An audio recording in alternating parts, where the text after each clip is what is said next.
Everyone on Instagram wants growth, a bigger audience, but that's like wanting more leads when your current clients aren't even completing your program. It's the quick fix approach of the online space, just like we see in health and fitness. We love growth for sure, grow the top of your funnel, but if you focus on driving interaction with and getting engagement from your current audience, growth will happen organically. I'm Annie Miller, and I teach you to build a profitable and sustainable online coaching business without butt selfies or selling your soul to vanity metrics. You might think you're doing these or that you're checking all of the boxes on Instagram, but if you're watching this, then you've probably got some room to improve, which is great because you're in the right place. Some of these will make sense for you, others may not. Take what you need, discard the rest, or use it in a different season.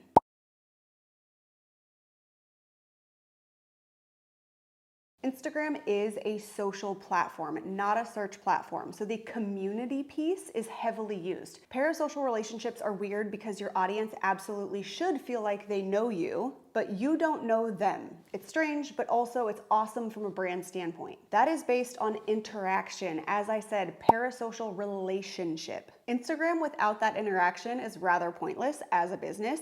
The point is to be social. If you're showing up to post with the expectation that people will simply flock to your content and tell you how amazing it is, you've got another thing coming, which will sound like a lot of fucking crickets. And even if you do post about selfie and get loads of likes, those likes don't pay your bills, unless you're on a different app. So let's go ahead and get you some engagement. Today's video addresses engagement in two sections because there are two places that people can interact with you from on Instagram, and that's posts and stories. For posts, this includes static posts, carousel swipe posts, or reels. Anything that is in the feed is a post, opposed to stories, which are in stories. If you find that you post and it gets trash engagement or only comments from bots, pay attention. You likely need to do some fine tuning. You may very well be checking the boxes, having a good hook, which is your first sentence or word to grab attention, and even a CTA or a call to action at the bottom of the caption. It comes down to the quality of the direction that you're giving your audience. I want you to embrace the idea that you are the leader of your followers. What you do and how you do it can directly impact how your people respond, which should be super empowering to you. Step one is yes to stop the scroll. That depends on the piece of content. Is it bold enough? Is it different enough? Don't underestimate the power of white space and text. Twitter graphics perform very well in the engagement department. Step two is the call to action, getting people to comment in this case. If you're doing a swipe graphic or a reel and can get a call to action in the actual piece of content, then do that. This way, if someone skips the caption, it doesn't matter. The chance of them responding now goes up. Some common mistakes that I see in the call to action section are being way too open-ended, lacking specificity, and generally not fitting the post. The call to action just doesn't feel natural. Go ahead and try these instead. Give them options. List the options and have your audience select one via commenting below. For instance, do you prefer sumo or conventional deadlift? Do you lift in the morning, midday, or evening? If you had to eliminate one, which would it be? It could be an exercise, a product, an approach to fitness, a food, etc. Rate your current IG experience on a scale of 1 to 10, 1 being utter hatred, 10 being a vacation. You can ask a specific question with one answer. What time of day do you typically lift? If you had to do one exercise for the rest of your life, what would it be? And then share yours. How old were you when you were introduced to weightlifting? What is your favorite piece of workout equipment? Favorite brand of lifting or running shoes? A very lazy and low interaction way to get comments is to ask for an emoji. I've done it, it's one approach, but it's not fun and it doesn't leave any room for you to learn about your audience or to continue having conversations with them.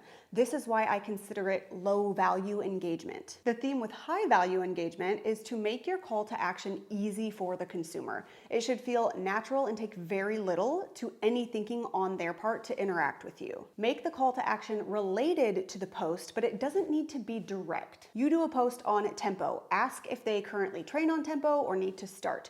You do a breakdown of the conventional deadlift with a cue. Ask if they prefer sumo or conventional. I once described people by the time of day that they work out and then asked which person they currently are. It remains one of my best performing posts to this day. It was a blast to create and to see people's reactions to the post. You can tell a story or your backstory and how you entered into health and fitness.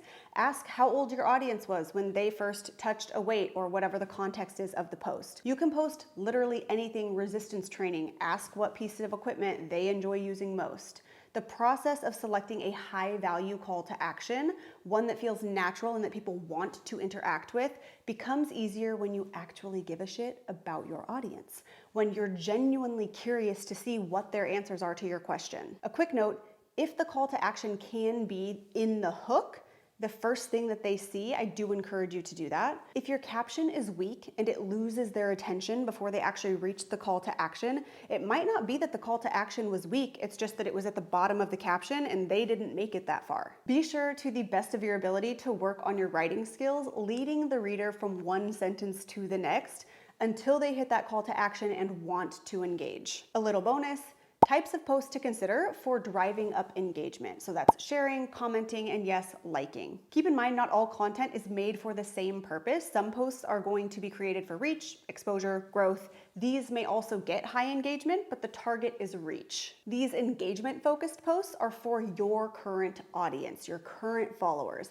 Doesn't mean that they can't gain traction and get new eyes on your content, but that's not the driving factor of creating the piece of content. With that, use these to spark some ideas if you're in a bit of a rut, and also check out my video on how to move past a creative content block if you're currently struggling. So number one is that you can tell a brand story. If you're building a personal brand, then I hope you're capitalizing on that personal piece of the equation. This is where you can reflect, share your own journey, and provide helpful takeaways for those witnessing it. The point with this one and why people may engage is because people love people. People connect with people. We want to see their faces, hear their stories, witness redemption and growth. These types of posts feel connective and get us in our feels. Therefore, they tend to feel very natural to respond to. This should not feel forced. Please do not construct some story just for the sake of driving engagement. Ew. But do learn how to storytell and take time to identify your brand story, your why, and the experiences that you've had that have led to why you're in the health and fitness field and how you became the professional that you are today. The second type of post you can create is a swipe graphic with points. So 10 lessons from 10 years of weightlifting.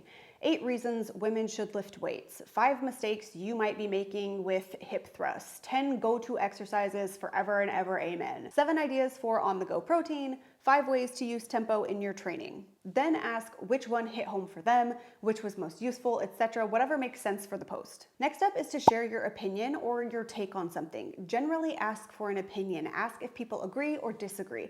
This can be on a reel, long-form video, any kind of post. Content ideas are truly endless. As far as posts go, focus on ease for the audience and specificity from you. Logistically, if the CTA can be in the post or near the top of the caption, great. If not, don't sweat it. Let's move on to stories and DMs. Stories and DMs are undoubtedly where the magic happens, especially on Instagram. Think about it. Posts are for your audience, for sure, like I mentioned, but also they have the shareability potential. This means posts can grow your audience.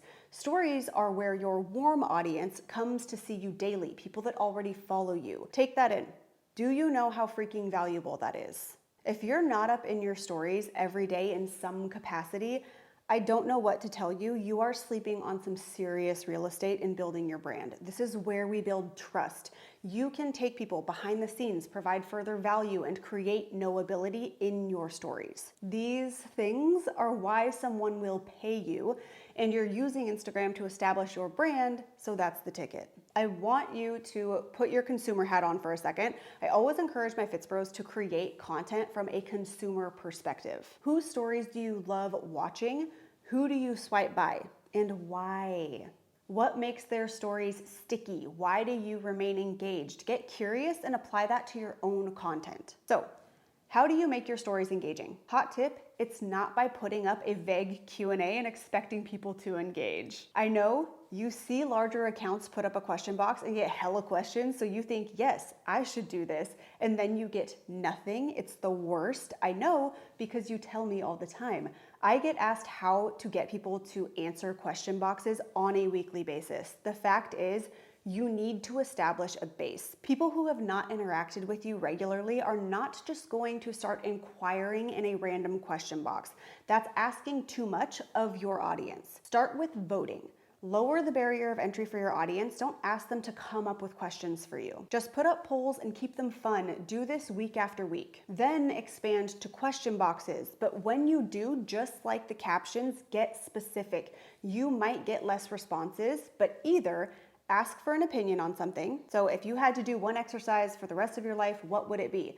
If you could choose one exercise to never have to do again, what would it be? What's your all-time favorite meal? Then you can ask more specific questions. Drop all form questions for any movements. What fitness myths have you fallen for? Then you can dispel each one as they roll in. The goal with this approach week after week is somewhat to train your audience to respond when you put up interactive features. When people see other people doing something, they're more likely to jump on board. People will begin over time to know when Sarah puts up a question box, people respond.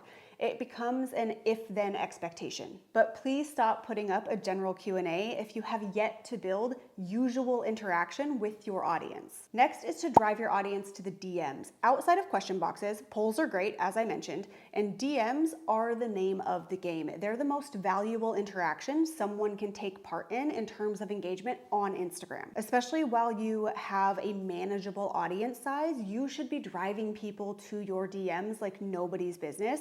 Don't force DMs, but if it makes sense, ask for people to DM you in response to your story. Share a scenario followed with something like, am I alone? Do a small training on something in your story. Ask people to DM you an emoji if it made sense to them. Keep an open mind with this. Something that can be wildly helpful in stories is to create like you're talking to a close friend, not in the sense that you're sharing your deepest, darkest secrets with a stranger on the internet, but that you're laid back and natural. I am biased for humor, and people are responsive to humor generally. Some of my most engaging stories have been me sharing something hilarious or embarrassing that has happened, and I've decided to share that with them because why not get some comic relief out of a situation like that? I literally just posted a few months ago about the fact that I had to trim my chin hair. Can we zoom in on that? I then told my audience that there is something very normal that they do and or experience, which their audience could be relating to, but they're not sharing for X reason. Share it, see what happens. A follower then DM'd me that she posted about waxing her mustache, and her DMs have never been more flooded. Case in point. Stories are a great place to be human, not fake, not curated, just as you are. And of course, the extent of that is up to your discretion. It's your brand, your business, you make that call. But I'd bet that the more fun you have in your stories, the more engagement you're going to get. That was a lot. If you are on Instagram for numbers, you'll likely hate and even resent your experience there. As much as you can, give a shit. Be curious about the humans who have decided to give you the time of day and be in your corner of the internet. Check your boxes from that place. Keep going day after day, and I'll catch you guys in the next one.